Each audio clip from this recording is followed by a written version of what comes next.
안녕하세요. 위잘라 TV 시청하시는 여러분들 반갑습니다. 저희 오늘 깡스토리 함께 녹음하려고 모였는데요. 저희 먼저 소개하고 바로 들어갈게요. 저는 더덕입니다. 김PD입니다. 안녕하세요. 깡스토리입니다. 네, 반갑습니다. 반갑습니다. 네. 정말 오래간만이세요. 네, 맞아요. 너무 바쁘시다고. 그러게. 진짜. 쉴 틈 없이 뭐가 생기더라고요. 그러니까 능력자는 피곤해. 일이 계속 주어지죠. 맞아요. 그렇다고 능력을 버릴 수도 없고. 그건 안 됩니다. 지난번에 인상적인 영화 스토리를 쭉 들어가지고 오늘은 또 어떤 걸 또 주제로 갖고 오셨을까 기대를 하고 있었습니다. 지난번에 조금 재치도 있고 또 인상도 깊었으니까 한 번밖에 안 했지만 그래도 좀 쉬어갈 수 있게끔 실화 영화로 준비를 해봤는데요. 이거를 한 줄 요약으로 소개를 해드리면 제목은 라이언이라는 영화 제목이고요. 어흥. 네. 아니 어흥이 아니지. 사자는 뭐지? 어쨌든 네, 사자. 네. 그래서 이게 내용이 길을 잃고 미아가 된 인도 소년이 있는데요. 호주로 입양을 가게 돼요. 그러면서 살다가 자기가 입양하라는 사실을 다시 깨달으면서 인도에 있는 자기 집을 그 기억을 더듬고 구글어스를 활용하면서 우와우. 찾아내는 스토리이거든요. 우와. 이게 실화인 게 영화보다 더 영화 같아서 좀 더 뭉클하게 다가오기도 하고 그럴 것 같아요. 진짜 맞아요. 신기하다. 그게 가능한가? 엄마 찾아서 한 말리의 인도판이네요. 맞아요.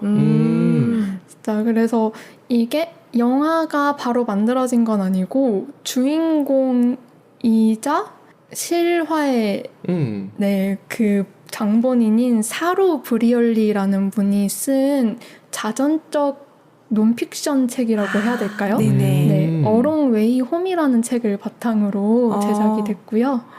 롱 웨이 홈. 네.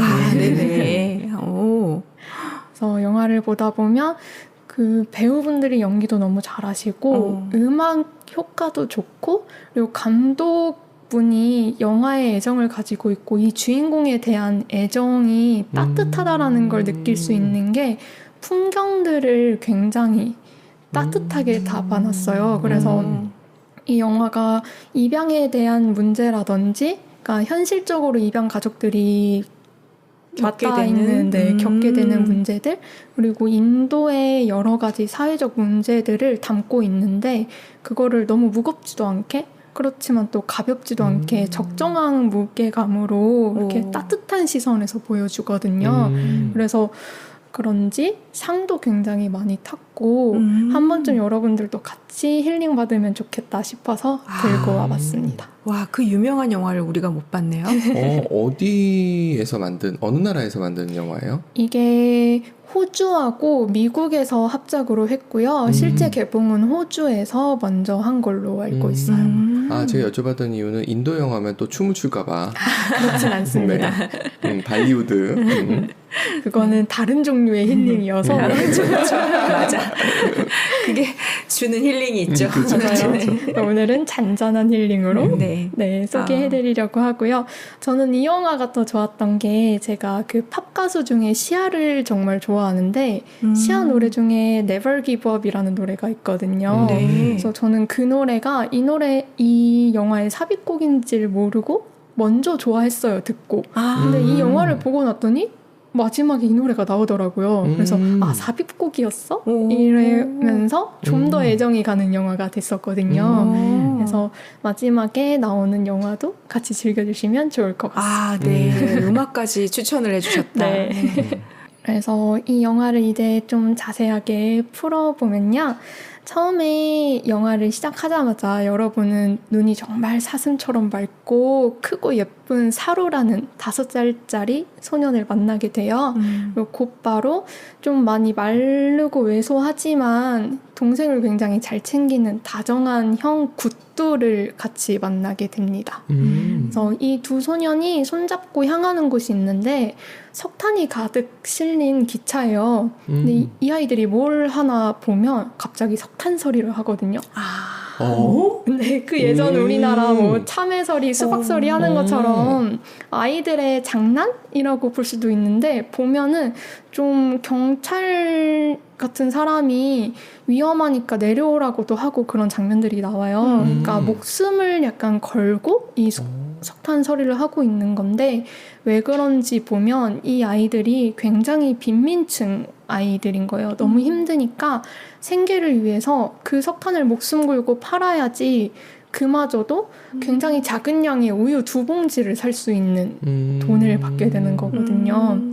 그래서 이 아이들이 그렇게 석탄을 팔고 우유 2봉지를 얻는데 시장이다 보니까 먹거리가 많잖아요. 근데 우리 사루가 옆에서 젤라비라고 좀 인도 전통의 과자일지? 잘 모르겠는데 뭔가 튀긴 빨간색 과자 같은 게 있어요. 그걸 엄청 먹고 싶어 하는데 굿두가 사줄 수가 없잖아요. 지금 끼니로 산 이 우유도 겨우 샀으니까. 그래서 나중에 엄청 사줄게 이런 얘기를 하면서 집에 돌아가요. 돌아가 보면 어머니하고 사루보다도 어린 여동생이 또 있어요. 그래서 가족들이 그 우유를 나눠 마시면서 끼니를 해결을 해요. 그렇게 해결을 한 게 부실할 텐데도 어머니는 막노동, 돌 나르는 일을 해야 또 생계를 유지할 수 있으니까 일을 나가시고요.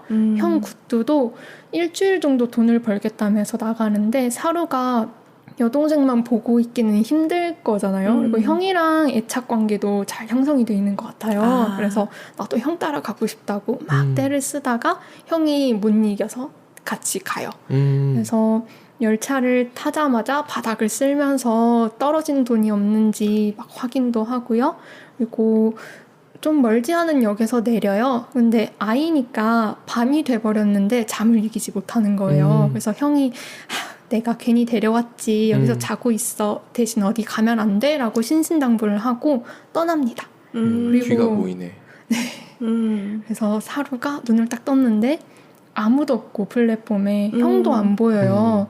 그래서 주위를 살펴보니까 딱 보이는 랜드마크라고는 좀 높이 올라가져 있는 급수탑 2개 정도만 보이는 거예요. 그리고 눈앞에는 정차돼 있는 빈 기차가 보이는데 어른의 시선으로 보면 거기에 굿두 형이 있을 리가 당연히 없죠. 그랬는데도 형을 기다리면서 형이 있는지 막 찾아보기도 하고 어느새 잠이 들어버려요. 눈을 떴는데 기차는 출발해서 가고 있는 거예요. 근데 진짜 사루밖에 없는 빈 기차여서 도와달라고 소리를 아무리 쳐봐도 기차 소리에 묻혀버리고 결국에는 집에서 1600km나 떨어진 캘커타의 한 환승역에서 내리게 돼요. 그런데 아이가 빈 기차에서 혼자 내리고 있잖아요. 근데 아무도 관심이 없어요. 바로 영무원이 사루 앞에서 문을 열어주면서도 사루가 왜 내렸는지 물어보지도 않고 승객들이 밀쳐집니다. 그래서 사루는 사람들의 다리를 헤쳐가면서 겨우겨우 내리고 형 이름도 부르고 엄마도 부르면서 티켓 발권을 하는 곳에 가요. 그곳에서 자기가 온 곳의 이름 가네스탈리를 막 외쳐요. 그런데 아무도 모르는 거예요. 그 이유가 인도에는 굉장히 많은 민족들이 살고 있고 언어가 많다 보니까 사론네 동네는 힌디어를 쓰는데 캘커타는 벵골어를 쓰는 거예요. 그러니까 서로 못 알아듣는 거죠. 근데 누구 한 명쯤은 못 알아들어도 아이한테 관심을 가져줄 수 있잖아요. 아이가 뭔가를 반복적으로 얘기하고 당황스러워하니까. 근데 자기들이 표사기 바빠서 애한테 화를 내고 밀치고 아무도 관심을 주지 않아요. 엄청 냉담한 현실을 보여주는데 그래서 사루가 어른들한테 기대기보다는 혼자 밖으로 나가요. 근데 거기서 한 또래 소녀를 보게 되는데 그 소녀를 따라서 이제 막 걷죠. 그래서 역 근처에 가보니까 무슨 터널이 있는데 거기에 이제 또래 아이들이 굉장히 많아요. 다 노숙하는 아이들인 건데 한 아이가 사루를 빤히 보다가 자기가 가지고 있던 나무 판자 하나를 쓱 밀면서 빌려줘요. 그래서 거기서 잠을 청하게 됩니다. 그러다가 이상한 소리가 들려서 눈을 막 뜨거든요. 근데 아이들이 납치를 당하고 있는 거예요. 웬 성인 남자들이 애들을 데리고 가고 있어요. 그래서 사루는 너무 놀라서 벌떡 일어나가지고 도망을 가기 시작하는데 딱 보니까 제가 인도는 잘 모르지만 경찰관인 것 같은 제복을 입고 한 남성이 서 있거든요. 근데 납치범들을 제재하지도 않고요. 사루를 도와주지도 않아요. 아무것도 하지 않고 그냥 방관을 하고 있어요. 그래서 사루는 직감적으로 알았겠죠. 저 사람이 날 도와주지 않는다는 걸. 그래서 필사적으로 도망쳐서 근처 다리를 지나 한 사원으로 들어가게 되거든요. 거기서 보면 이제 시바신 동상이 있는데 기도를 하고요. 그 앞에 놓여져 있는 곡물들이죠. 몇 개를 집어서 그거 가지고 이제 끼니를 해결하고 잠에 듭니다. 그리고 다음 날이 돼서 주변을 아무리 둘러봐도 사루한테 관심을 주는 사람이 없어요, 여전히. 그래서 이쪽 방향에서 왔는지 저쪽 방향에서 왔는지도 모르지만 어쨌든 철도를 타고 왔으니까 철길을 따라서 무작정 걸어가요. 그러다가 드디어 아이한테 관심을 가져주는 한 젊은 여성이 나타났어요. 그래서 그 여성이 막 말을 걸다가 아이가 벵갈로를 모르는 것 같아요. 그래서 힌디어 할 줄 아니? 라고 물어보니까 사루가 드디어 대답을 하죠. 그래서 힌디어로 서로 말을 하다가 이 여성이 자기 집으로 데리고 가서 사루를 좀 돌봐줘요. 그러면서 자기가 알고 있는 남자가 굉장히 좋은 분인데 그곳에서 너희 어머니 찾는 걸 도와주겠다고 한다. 내일 온다고 하니까 만나봐 하고 말을 해줘요. 그래서 다음날 정말 그 남자가 오는데 사루를 만나고 나서 그 둘끼리 속닥거리는 대사가 좀 이상해요. 잘했어. 그 사람들이 찾던 그 아이야. 라고 하는 거예요. 그러니까 아무래도 느낌이 인신매매거나 불법 입양이거나 그런 느낌이 들어요. 그래서 사루가 어리지만 두 사람 간의 묘한 기류? 그런 걸 느끼게 되죠. 눈치가 굉장히 빠른 네, 아이네요. 영민하고 좀 지혜로운 것 같아요. 아이가 실제로는 울었겠지만 영화상에서는 또 울지도 않고 큰 눈망울로 주변을 관찰만 하거든요. 그래서 그게 더 담담하게 좀 슬프게 다가오는 장치이기도 한데 그 상태로 아이가 뛰쳐나가서 또 도망을 가요. 이렇게 해서 쭉 걷다가 어느새 2달이 지나가 버립니다. 그랬는데 드디어 또 젊은 남성의 도움으로 경찰서로 가게 돼요. 이제는. 근데 그곳에서도 여전히 아이의 가네시탈이라는 지역을 아는 사람이 없는 거예요. 그리고 그 남성이 힌디어를 할 줄은 알았는데 더 이상 이 남성도 도와줄 수는 없는 거죠. 자기도 자기의 삶이 있을 테니까요. 그래서 아이 사진을 찍고 이제 미아로 등록을 해서 보호소로 가게 됩니다. 근데 이 보호소도 환경이 열악한 게 기초 교육을 시켜주기는 하는데요. 수업 중간에 아이들이 방해를 하면 좀 정도가 심한 체벌이 가해지는 것 같기도 하고요. 아이들이 철창 같은 곳에 약간 갇혀 있는 느낌으로 그려져요. 그리고 밤에 어떤 이유로 데려가는지는 모르겠는데 아이를 물건 빌려주듯이 데리고 가도 돼. 동틀기 전까지만 데려와. 이런 식으로 아이가 싫어하면서 거부하는데도 무작정 보내버리는 일도 있고 전반적으로 아이에 대한 그런 보호라고 해야 될까요? 보호소인데도 그곳에서 일하는 어른들의 시선이 저러면 아이들이 어떤 생활을 하게 될까라는 생각을 좀 하게 되고요. 그래서 사루가 그곳에서 좀 머물다가 어떤 여인을 만나게 되는데 저희가 여태까지 봤던 사람들보다는 조금 더 좀 정리되어 있는 인품이라고 할까요? 외견이나 말하는 성품으로 봤을 때 조금 더 교육을 받고 상류층 쪽에 속한 사람인 것 같아요. 그래서 우리가 캘커타 지방 신문에 너에 대한 광고를 냈는데 아무도 연락을 주지 않았다라고 하면서 조심스럽게 입양에 대한 사루의 의견을 물어봐요. 그러면서 이분들이 너를 입양을 하고 싶어해, 엄마 아빠가 되고 싶어해 라고 하면서 사진을 줍니다. 그리고 사루는 이제 입양을 가기 위해서 무작정 갈 수는 없으니까 간단한 식사 예절이나 아니면 뭐 포크, 스푼 이런 간단한 단어들을 배워요. 그리고 1년 뒤에 드디어 호주로 입양을 가게 됩니다. 1년 동안 교육받은 거예요? 그런 것 같아요. 시간상으로는 다음 해가 나오거든요. 기다렸겠죠. 순서도 아니면 기다리고. 12월 31일, 1월 1일일 수도 있어요. 네. 그럴 수도 있어요. 월까지는 나오지 않기 때문에. 네. 이렇게 해서 딱 마주한 부부가 수가 어머니인데요. 수 역할로 저는 보자마자 우리 사루를 아무 사람한테나 넘겨줄 수 없는데 저 사람이면 안심이지 라는 생각이 들었던 게 니콜 키드먼 역의 수를 맡으셨어요. 니콜 키드먼 이분도 실제로 해외 입양을 몇 번 하신 입양 가족인 거잖아요.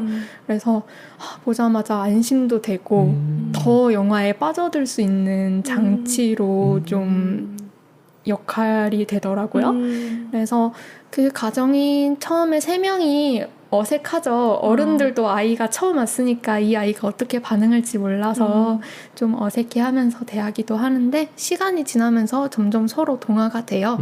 이렇게 잘 지내다가 1년 뒤에 똑같이 인도에서 입양된 형이 와요. 만토시라는 형이 오는데 이 형은 약간의 심리적 불안감이 큰 것 같아요. 화가 나거나 불안하면 자기를 자해하는 그런 모습을 보여주거든요. 그래서 엄마가 굉장히 당황하죠, 수가.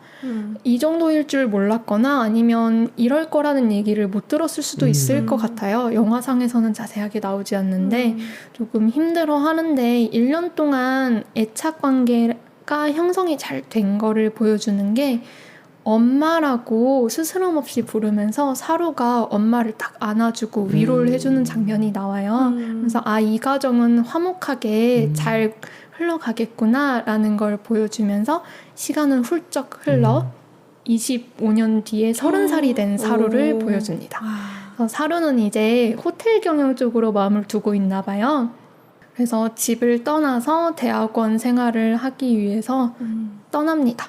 그곳에서 친구들도 만나고 여자친구도 사귀게 되는데 어린 시절 기억이 너무 희미해져 있다 보니까 본인이 다른 곳에서 미아가 돼서 캘커타를 갔다는 거 말고 캘커타 출신인 걸로 기억을 하게 돼요.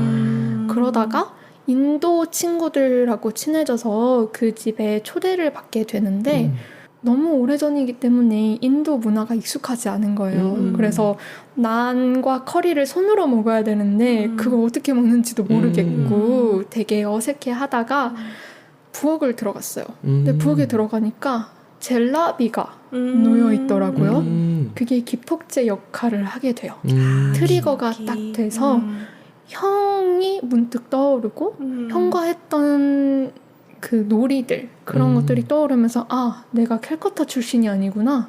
캘커타로 가게 된 거였구나 라는 걸 깨달으면서 친구들한테 그 얘기를 전합니다. 이 친구들이 최근에 구글로스라는 게 생겼는데 그걸로 찾아보면 어때? 그리고 그 당시에 철도 여객계 속도 같은 거 구할 수 있잖아. 너가 며칠 정도 있었는지 생각해보고 그거 계산해보면 대충 거리가 나오지 않겠어? 라고 제안을 해줘요. 그래서 친구들 앞에서는 그런 생각하고 싶지 않다고 하지만 집에 돌아가서부터 계속 가족에 대한 생각이 나게 되죠.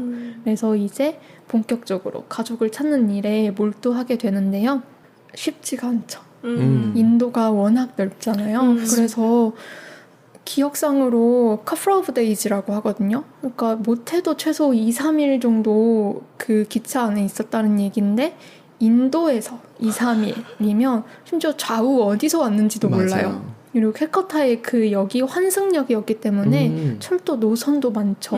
어떤 노선을 따라 좌우로 왔는지도 모르는 거예요. 하나하나 다 가고 그 노선이 또 중간에 분기점들이 있을 거 아니에요. 그런 것도 찾아보고 해야 되니까 2년이라는 시간이 흘러버려요. 근데 그 와중에 이 아이는 이제 본래 가족에 대한 뭐라고 해야 될까요? 죄책감? 내가 그때 그러지 않았더라면 이렇게 되지 않았을 텐데 라는 죄책감도 들고 지금 키워준 가족에 대한 죄책감도 동시에 가지게 되죠. 부모님이 나에게 끝이에요. 배신감 느끼지 않을까. 그러니까 너무 슬프고 또 자기 정체감에 대한 혼란도 같이 오잖아요. 그러니까 약간 무너진 상태가 돼요. 그래서 여자친구랑 같이 가족 식사를 가게 되는데 거기서 아직까지도 그 심리적 문제를 해결하지 못한 만토 씨와 말싸움을 하는 등 가족 식사가 와르르 분위기가 좋지 않게 되죠. 그러면서 여자친구랑도 그날 바로 헤어지고요. 약간 피폐한 삶을 살게 돼요. 일도 그만두고 정말 가족 찾는 거에만 몰두를 하거든요. 그 상태로 있다가 아버지가 걱정되니까 찾아와요. 너무 걱정되죠. 일까지 그만뒀다고 하는데 여자친구랑도 헤어지고. 근데 또 엄마도 만토 씨 때문에 걱정이 많고 와중에 사루까지 요새는 말을 잘 안 하니까 엄마가 너무 힘든 거예요. 그래서 엄마를 좀 보러 가자라고 설득을 해서 사루가 엄마를 만나러 갑니다. 그래서 그렇게 얘기를 해요. 엄마가 불임이 아니었다면 우리의 과거까지 이렇게 입양할 필요가 없었을 텐데. 엄마 배로 나왔으면 과거가 없잖아요. 백지 상태로 오니까. 그런 얘기를 해요. 그런데 오히려 사루가 더 충격을 받고 좀 마음을 다잡는 계기가 되는 게 엄마가 나는 불임이 아니었다고 말을 해줘요. 그래서 어린 시절에 겪었던 가정 불화, 좀 아버지가 알코올 중독이 있어서 좀 학대 과정에서 자란 것 같아요. 어머니도. 그러면서 있었던 정서 불안 그런 걸 얘기하면서 어느 날 인도 아이들을 입양을 하는 환상을 봤는데 처음으로 마음이 너무 행복했다. 그래서 저게 나의 길이라는 생각이 들었고 그래서 너희 둘과 함께 살기를 우리가 선택한 거다라고 말을 해줘요. 그러면서 세상엔 이미 사람이 너무 많아서 아이를 더 낳는 거는 우리에게는 의미가 없었고 너희처럼 어려운 아이들을 거두어서 삶의 기회를 주는 게 우리한텐 더 중요했어 라는 말을 합니다. 그래서 이제 엄마한테 우리가 힘들게 하는 짐짝 같은 존재? 약간 그런 존재가 아니고 엄마가 우리를 정말 마음속에서부터 원하고 사랑했구나라는 걸 알게 되면서 집에 가서 조금 스스로에게 분노를 해요. 그러다가 그냥 의미 없이 구글 어스 화면을 이렇게 돌려보는데 진짜 우연하게도 시선이 가는 곳이 있는 거예요. 그곳에서부터 이상하다? 하면서 철도를 쭉 따라가 봐요. 근데 기억 속에 있었던 그 2개의 급수탑이 딱 있는 역이 보이는 거예요. 그 전까지는 역들이 급수탑이 하나만 있다든지 약간 그런 식으로 기억과 좀 달랐는데 딱 2개의 급수탑이에요.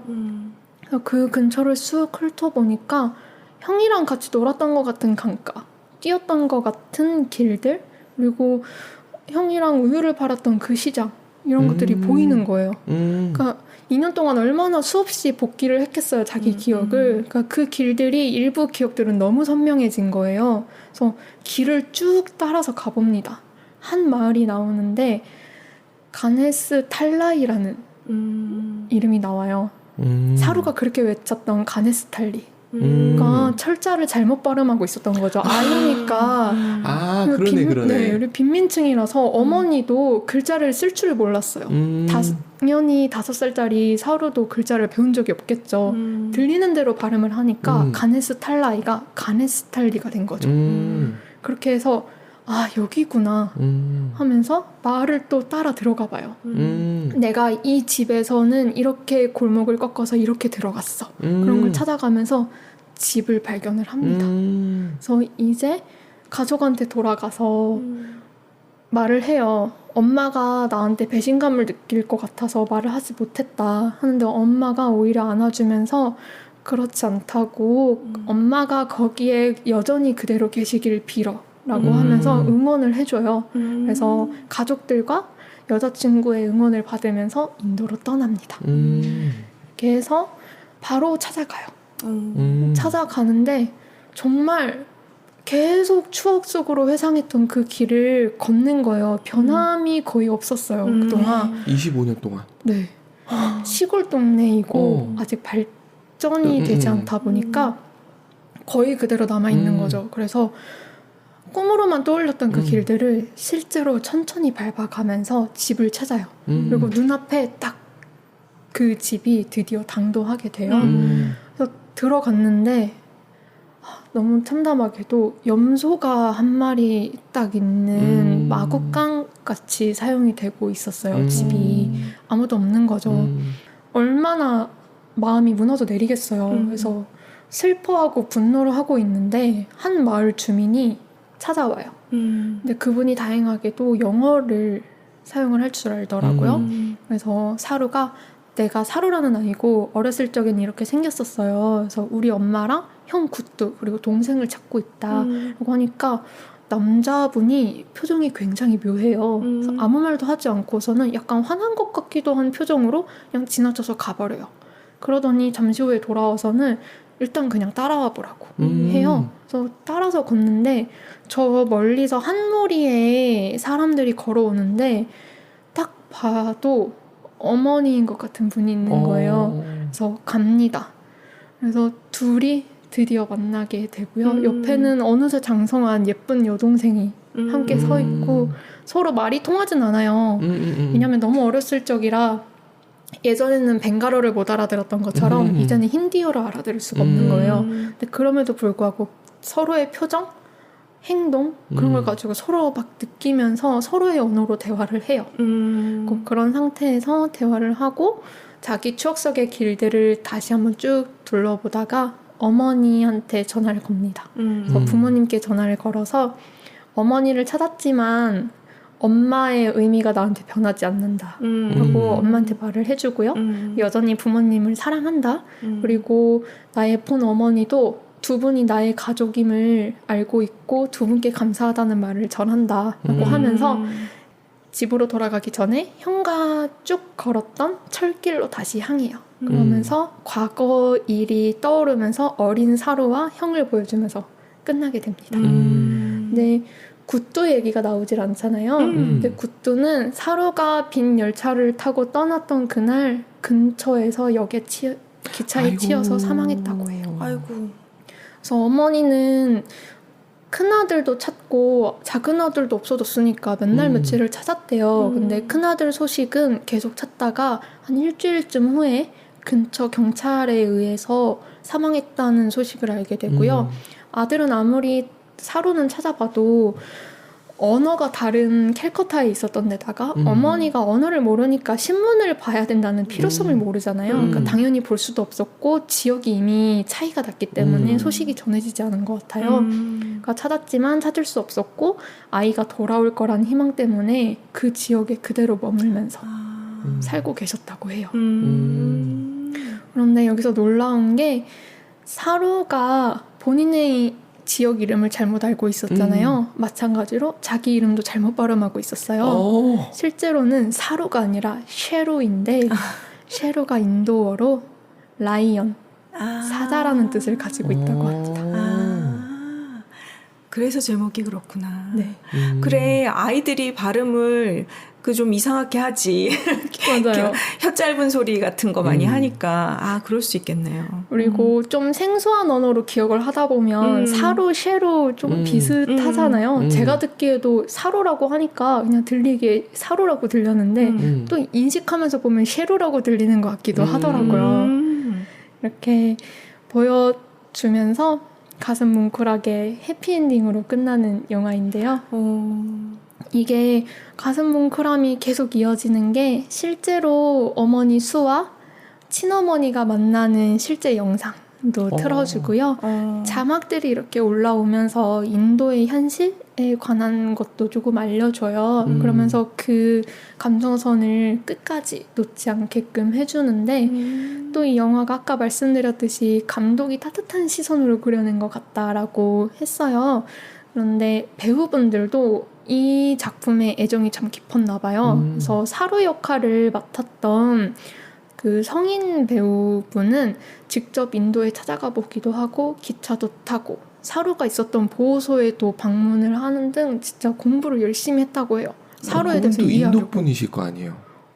그런 것으로 나와요. 그분도 똑같이 입양 그런 케이스일 수도 있고 아니면 인도 가정이더라도 인도에서 나온 지 오래되셨던 분이신가 보다. 네, 아무래도 이민이거나 아니면은 그러신 것 같은데 제가 그분의 그 가정까지는 찾아보진 않았지만 그렇게 공부를 하셨다고 해요. 그리고 일단은 니콜 키드먼도 수와 입양 가정이라는 것 때문에 긴밀한 대화를 통해서 대화를 나누고 관계 형성이 이미 돼 있다 보니까 그 역할을 맡는데 조금 어려움이었고 자기만의 시선과 해석으로 몇 개 푹 빠져 있을 수 있었던 것 같아요. 그래서 이렇게 좀 여러 명의 노력으로 정말 가슴 따뜻한 영화가 만들어질 수 있었고요. 중간중간에 수가 하는 대사들이 정말 주옥 같았던 게 입양 가족에 대한 시선을 조금 다르게 생각해 볼 수 있는 그런 대사가 참 많았거든요. 저희가 보면 입양을 아이들의 관점, 아이들의 초점을 두고 생각하기보다는 조금 어른들의 입장에서 바라보는 경우가 사실은 더 많잖아요. 입양이 실제로 되는 건 아이임에도 불구하고. 그런데 수가 사루가 온 첫날 이런 말을 해요. 언젠가 너에 대해서 모든 걸 알려줘. 듣고 싶다. 그런 말을 해요. 그러니까 수는 이미 이 아이가 정체성을 가지고 떠날 시기에 자기의 가족들을 찾게 될 거라는 것도 직감을 하고, 그리고 그것마저도 나는 이해할 수 있고 그런 너를 사랑한다라는 의미로 그 말을 하는 것 같거든요. 그래서 어떤 마음으로 입양 가족이 아이를 데리고 와야 하는지에 대한 한 가지 모습을 적절하게 보여주는 것 같아요. 그리고 또 불임이 아니었다는 사실을 또 짚어주는 게, 보통은 불임 부부가 아이를 입양한다고 생각을 하는 편견이 좀 있잖아요. 그러니까 그런 거를 또 한번 꺾어주는 것 같고요.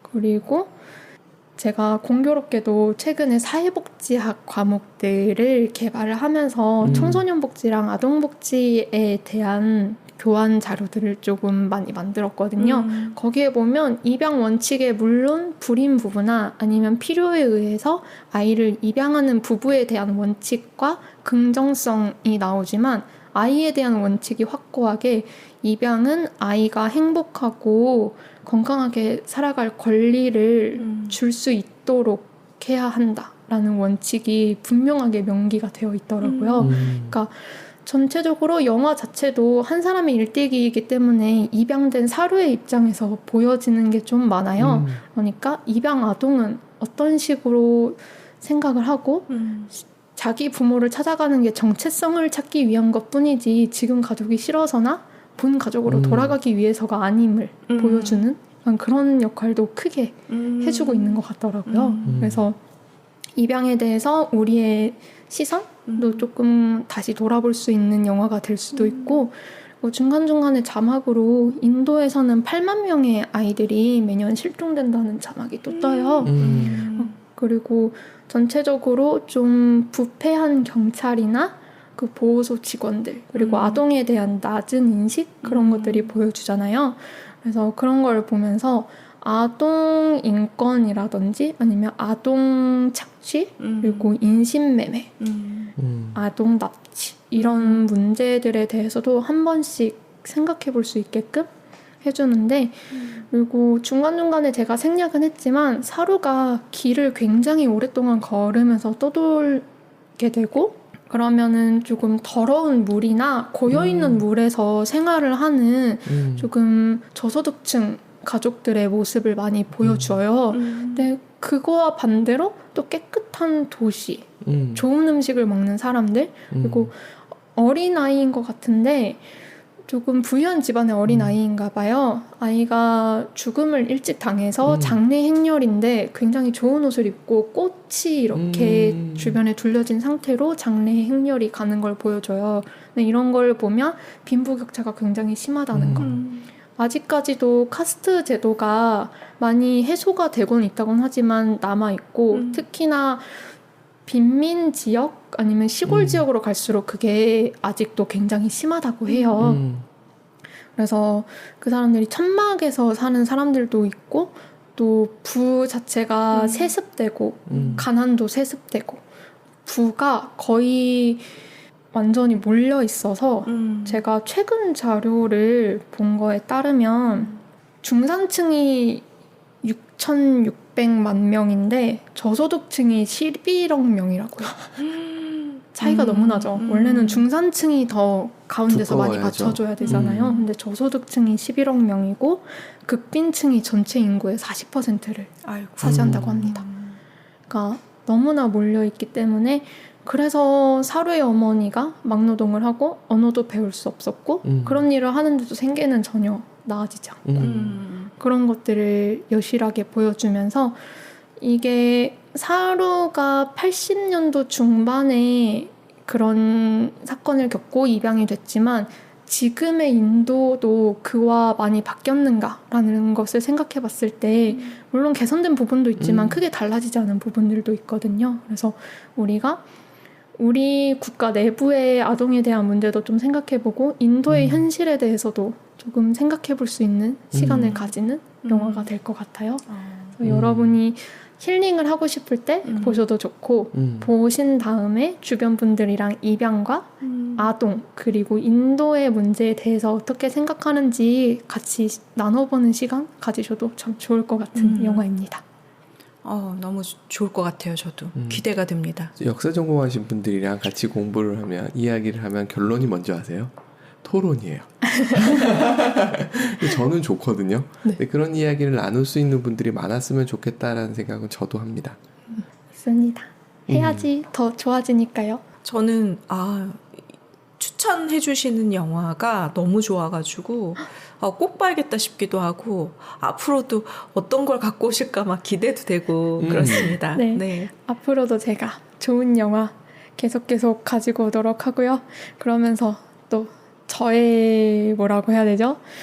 취향이 여실히 드러날 것 같긴 한데 저라는 사람을 여러분께 한번 열심히 내놓아 보도록 하겠습니다. 너무 좋습니다. 기대됩니다. 네, 기대하면서 오늘 시간 감사 박수 하면서 마치도록 하겠습니다. 감사합니다. 감사합니다. 네.